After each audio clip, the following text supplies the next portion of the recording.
अपने जीवन को कैसे जीना चाहिए मैं पूर्व में भी कह चुका हूँ और आज पुनः इस व्यास मंच से आप लोगों को स्मरण दिलाता हूँ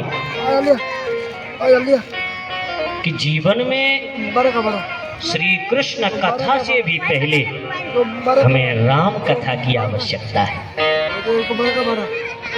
क्योंकि ये राम कथा ही ऐसी है कि जो हमें वास्तव में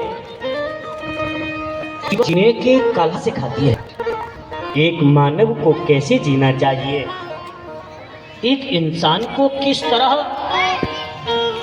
अपनों के साथ व्यवहार करना चाहिए, किस प्रकार हमको इस जीवन को उन प्रभु श्री राघवेंद्र सरकार के श्री चरणार बिंदों में समर्पित कर देना है। यदि ये हमें समझना है तो पहले प्रेम से, भाव से मन और बुद्धि को एकाग्र करके इस दुष्ट मन को संभाल करके और इस राम कथा रूपी अमृत का पान कीजिए, इसको समझिए। क्योंकि स्वयं उन पर ब्रह्म परमात्मा ने मानव देह धारण करके मुंह से बोल के नहीं जीवन जी करके सिखाया है और तुमको दिखाया है कि जीना कैसे है। आदरणीय भगवत प्रेमी जनों,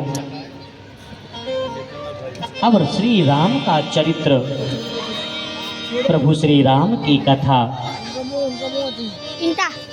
जिसको सुनाते सुनाते वेद थक गए, जिसको बड़े बड़े ऋषि मुनि ज्ञानी तपस्वी ध्यानी लाखों लाख वर्षों तक चिंतन मनन ध्यान करने के पश्चात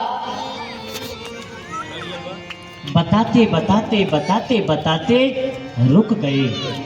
नेति नेति यह वेदों के वचन बोले, अब यहाँ तक तो हमें पता है, इससे आगे हमें भी नहीं मालूम, इससे आगे हम भी नहीं जानते।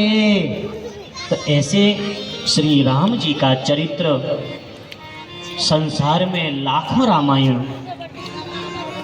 कवियों ने अपनी अपनी अंतर्दृष्टि से, अपने भाव और बुद्धि से उन परमपिता परमात्मा श्री राघवेंद्र सरकार के उस दिव्य चरित्र को चित्रित करने का प्रयास किया।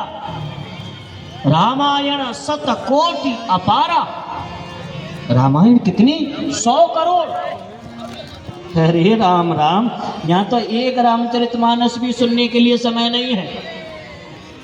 भला इतना समय बुद्धि मिले कहाँ से। भगवत प्रेमियों, कथा प्रेमियों, तो सबने अपने अपने मन के अनुसार, भावानुसार श्री रामचरित्र को गाने का प्रयास किया, जिसमें हमारे महर्षि श्री वाल्मीकि जी ने सर्वप्रथम काव्यमय रामचरित्र की रचना करी, जिसे वाल्मीकि रामायण कहते हैं। संस्कृत में है और बड़ा दिव्य ग्रंथ है, लेकिन अब हर व्यक्ति आज के समय में संस्कृत पढ़ना, बोलना, समझना नहीं जानता, तो भला उनके लिए तो ये बड़ा दुरूह कार्य हो गया।